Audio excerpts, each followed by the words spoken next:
सतानंद जी ने ब्राह्मण, मंत्रीगण, मांगध, सूत्र, पंडित और भाट लोग बारात समेत जब राजा का सम्मान कर आज्ञा पाकर के लौटने लगे, तब प्रथम बरात लगन ते आई, ताते पुर प्रमोद अधिकाई।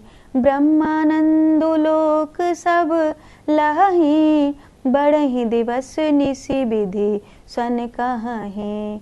बारात लग्न से पहले आ गई, इस कारण जनकपुर में अधिक आनंद हुआ। सब लोग ब्रह्मानंद का अनुभव करने लगे और ब्रह्मा से प्रार्थना करने लगे कि दिन रात बढ़ जाए, माने दिन रात बढ़ जाए, ताकि ये जो पल है ये बीते नहीं। खुशियों के पल बड़े छोटे लगते हैं और दुख के पल कितने बड़े लगते हैं। किसी से हॉस्पिटल में मिलने के लिए जाना हो और वहाँ पे आपको 1 घंटा बैठना पड़े, कितना भारी लगता है।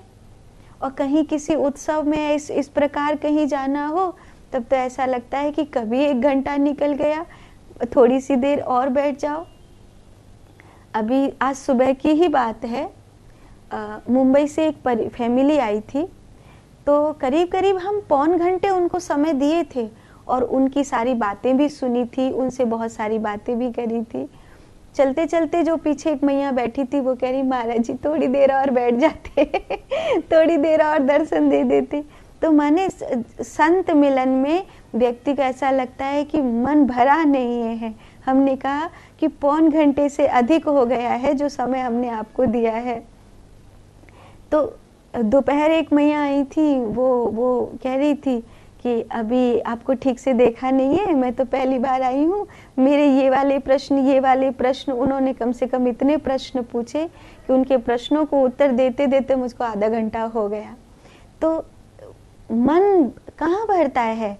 जब सुख पा रहा होता है, आत्मा जिस समय भर रही होती है, उस समय ऐसा लगता है ये थम जाए, ये बीते नहीं। और कोई दुख का पल हो, कोई कष्ट का पल हो, कोई संघर्ष का पल हो, कोई पीड़ा का पल हो, ऐसा लगता है ये जा क्यों नहीं रहा है, ये थम क्यों गया है, ये बीत क्यों नहीं रहा है, ऐसा महसूस होता है। जब ग्रहण पड़ रहा होता है, उस समय हमें चुपचाप बैठना पड़ता है। तो ऐसे हम लोग तो अपना पता है कि हमें ग्रहण में क्या करना है, तो हमारे लिए तो वो सदुपयोग का समय है कि हमें इतनी माला करनी है, इतना ध्यान करना है, ये वाली साधना करनी है, ये वाली विधि पूरी करनी है, ये वाला। तो हम जैसे लोगों को तो पता है, लेकिन कुछ ऐसे जो संसारी लोग हैं उनको समझ में नहीं आता। तो ग्रहण ऐसा लगता है कि ये इतना लंबा हो गया है कि हाँ ये बीते कैसे। और उसमें तो कई लोग ऐसे हैं कि जानते हैं पर फिर भी टीवी में लग जाएंगे, मोबाइल में रख जाएंगे, बोले हमसे नहीं कट रहा समय, तो वो टीवी देखते रहेंगे, मोबाइल देखते रहेंगे। ग्रहण पड़ रहा है, उनको पता है कि ग्रहण में चुपचाप बैठकर भजन करना है, ग्रहण में कम से कम शांत बैठ जाना है, लेकिन वो हमें तो या तो नींद आ जाएगी, या तो हम टीवी देखेंगे, या तो हम मोबाइल देखेंगे। नहीं तो कई लोग सो भी जाते हैं, ऐसा भी हो जाता है कि जो ज़्यादा चुपचाप बिठा दोगे तो फिर सो जाएंगे, ऐसा हो जाएगा। जब कोई समय सूना होता है, संघर्ष का होता है, विपत्ति का होता है, तो वो बड़ा लगता है। और जिस समय खुशियों का समय होता है, वो अपने आप छोटा, समय छोटा बड़ा नहीं होता, समय बराबर होता है, लेकिन हमको महसूस होता है। जैसे जिसकी जिंदगी बहुत अच्छे से बीती हो, बुढ़ापे में वो कहता है अभी तो 4 दिन भी नहीं हुए थे, भगवान ने बुलावा भेज दिया, है ना। और जिसकी जिंदगी खूब संघर्ष से, वो कहता है हे राम जी कब बुलाओगे, इतने दिन हो गए जिंदा रहते रहते, कब बुलाओगे।